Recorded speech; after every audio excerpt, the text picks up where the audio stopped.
ओम गणपताय नमः। आज हम मंगल ग्रह के बारे में कुछ बातें जानेंगे। मंगल ग्रह आपकी कुंडली में आपने देखा होगा कि हमेशा एग्रेशन का कारक माना जाता है, गुस्से का कारक माना जाता है, लेकिन मंगल से ही आप जीवन में आगे भी बढ़ते हैं। मंगल क्या है? फायर, अग्नि। और अग्नि के बिना तो कुछ भी काम नहीं होता है ज़िंदगी में। विवाह के समय भी हम अग्नि के ही चारों तरफ 7 फेरे लेते हैं। तो मंगल कारक है मंगल कार्य का भी। लेकिन कुछ लोगों को मंगल ग्रह से थोड़ा डर भी लगता है कि मंगल ग्रह यहाँ बैठा है, इस घर में है, तो इसका क्या परिणाम होगा। तो हम इसी बारे में जानते हैं। अगर मंगल ग्रह पहले घर में है तो आपको एग्रेसिव बनाता है और चोट लगने का डर होता है आपको। जैसे आप कहीं गिर गए छोटे में, जैसे बचपन में बच्चे गिर जाते हैं, चोट लग जाती है। और इसलिए थोड़ा सा उनके शरीर में आप देखेंगे चोट के निशान भी होंगे।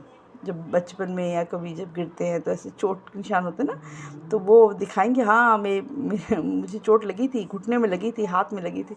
तो ये सब मंगल के कारण हो सकता है, क्योंकि हम बहुत एडवेंचरस हो जाते हैं जब पहले घर में होता है। बहुत मस्ती करते हैं, बहुत ज़्यादा शैतानियाँ करते हैं। तो बच्चे जब होते हैं तब तो ज़्यादा चोट लगती है। और जो दूसरा घर है, सेकेंड हाउस में मंगल बैठा है, तो आपकी स्पीच बड़ी हार्श हो जाती है। आप अपनी फैमिली को तो डिफेंड करते हो, लेकिन फैमिली के साथ भी कभी कभी लड़ पड़ते हो। आप उनकी भलाई के लिए उनके साथ लड़ाई करते हो, और फैमिली वाले भी खुश नहीं होते, क्योंकि उन्हें लगता है कि आप उनसे लड़ रहे हो, आपका तो तरीका सही नहीं है बात करने का। तो ये मंगल को दूसरे घर में थोड़ा सा ध्यान देना पड़ता है। तीसरे घर में भाई बहन के साथ लड़ाई हो सकती है, और भाई बहन के साथ अच्छा भी होता है कि आप अपने आप को डिफेंड करते हैं। कोई भी कज़िन है, सिबलिंग है आपके, तो वो आपको कुछ कहे और आप उसकी बात मान जाओ चुपचाप, ऐसा नहीं होगा। आप हमेशा ये देखेंगे कि अच्छा जो भी है आपका ठीक ठाक होना चाहिए आपके हिसाब से। कोई आपको अपने हिसाब से नहीं चला सकता है तीसरे घर में। चौथे घर में जब मंगल है तो माता के स्वास्थ्य को लेकर थोड़ा चिंता हो सकती है, और घर में भी थोड़ा सा आपका एग्रेशन हो सकता है। तो ये आपको थोड़ा सा ध्यान है, घर में लड़ाई झगड़े से बचें। पांचवें घर में बच्चों को लेकर इशू हो सकता है, प्रॉब्लम हो सकती है, टेंशन हो सकती है, आप बच्चों के साथ भी लड़ाई हो सकती है, तो थोड़ा सा आपको ध्यान देना है। और छठे घर में मंगल बहुत अच्छा माना जाता है। छठे घर में कहते हैं कि दुश्मनों के साथ बहुत अच्छा होता है, लड़ाई कर सकता है, आपको बचा सकता है। लेकिन छठे घर में रिश्तेदारों का भी होता है, तो रिश्तेदारी में भी लड़ाई हो सकती है। तो ये आपको थोड़ा सा छिपे हुए शत्रु कभी कभी आपको मिल सकते हैं इस घर में। और ये ऑफिस का भी, क्योंकि वर्क प्लेस का भी होता है। घर ऐसे कलीग जो चुगली कर रहे हैं, जो आपके पीछे आपकी निंदा कर रहे हैं और फ़ायदा उठा रहे, तो वो भी इसी में आते हैं। ठीक है, आप अच्छा काम करेंगे तो पीछे पड़ेंगे। ठीक है, तो आप ये समझिए, क्योंकि मंगल जहाँ होगा वहाँ तो वो अपना काम तो पूरा ही करेगा। मंगल काम करने से कभी पीछे नहीं हटता है, क्योंकि मंगल ग्रह का मतलब है ऊर्जा, इतनी ऊर्जा होती है उसमें कि उसके लिए काम कम बढ़ जाता है। लेकिन मंगल थकता नहीं है जब तक वो पूरा करके ना छोड़े। सातवें घर में पार्टनर के लिए अच्छा नहीं है, क्योंकि पार्टनर के साथ लड़ाई हो सकती है, थोड़ा सा शांत रहने की ज़रूरत होती है। आठवें घर में क्या होता है, मंगल जब आता है तो मंगल का आठवें घर में कहा जाता है कि आप रिश्तेदार हैं, आपकी एक्सटेंडेड फैमिली है, उसमें थोड़ा सा हो सकता है कि कोई परेशानी हो, तो यहाँ थोड़ा सा मंगल में ध्यान देना पड़ता है। और अगर नौवें घर में है तो टीचर के साथ और आपकी जो एल्डर्स हैं उनके साथ आपको थोड़ा सा अच्छा रहना पड़ता है। और नौवें घर में मंगल अच्छा ही माना जाता है, क्योंकि इसमें आपको एक तरह से आप अपने स्वधर्म का पालन कर रहे हैं, और मंगल आपको शक्ति देता है अपने स्वधर्म का पालन करने के लिए। ठीक है, आठवां घर जैसे ट्रांसफॉर्मेशन का भी होता है और कई चीज़ों का होता है, तो यहाँ भी मंगल आपके मतलब आपको रक्षा तो करेगा, लेकिन आप फिर फाइट ही करते रहेंगे। अननोन फियर से, अननोन एनिमीज़ से, सीक्रेट एनिमीज़ से, एक्सटेंडेड फैमिली के लोगों से ना एक तरह से एग्रेशन आ जाता है।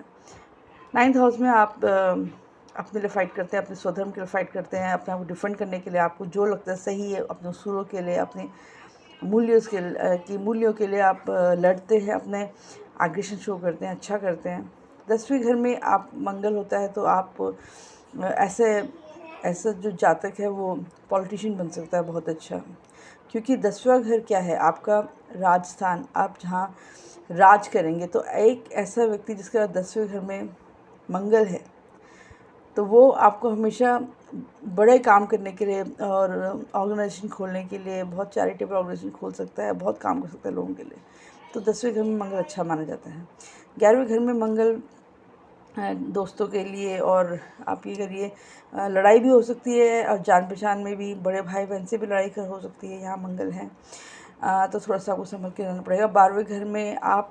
12वें घर में हम हमेशा शांति चाहते हैं, क्योंकि यहाँ हम मोक्ष का कारण है हमारे, और हमारे आराम करने का जो हाउस है वहाँ पर अगर मंगल आके बैठ गए तो, या यहाँ का लॉर्ड भी अगर कहीं बैठा है, यहाँ का लॉर्ड मंगल है अगर 12वीं राशि का, तो आपकी नींद बहुत डिस्टर्ब होगी और आप टेंशन में रहेंगे और बहुत एंजाइटी हो सकती है। तो ये सब आपको मंगल में देखना होता है। और सबसे अच्छा उपाय तो ये है कि आप अपने आप को शांत रखिए। जैसे हम कहते हैं गुस्सा आने पर उल्टी गिनती करिए, जैसे 10 9 8 7 6 5 4 3 2 1 और बस शांत हो जाओ। जैसे हम अपने आप को गुस्सा शांत करते हैं, और अधिकतर तो ये होता है कि लोग अपना गुस्सा शांत ही रखते हैं, लेकिन जब हद से ज़्यादा बात बढ़ जाती है तो फिर पानी जिसे कहते हैं कि सिर से ऊपर जाता है, तो फिर तब ये अपना इनका गुस्सा, इनका ज्वालामुखी का जो गुस्सा है, गुस्से के ज्वालामुखी वो फटता है और लोग परेशान हो जाते हैं आसपास, क्योंकि बहुत देर तक उन्होंने अपने अंदर कोशिश करते हैं कि अंदर दबा के रखें, उसको बाहर ना दिखाएं। दूसरा, ध्यान करने से बहुत फ़ायदा होता है। मंगल जब भी आपके ऐसे घर में, जैसे घर स्थान में है, 12वें में है, पहले में है, दूसरा कुटुंब का होता है, छठे में है।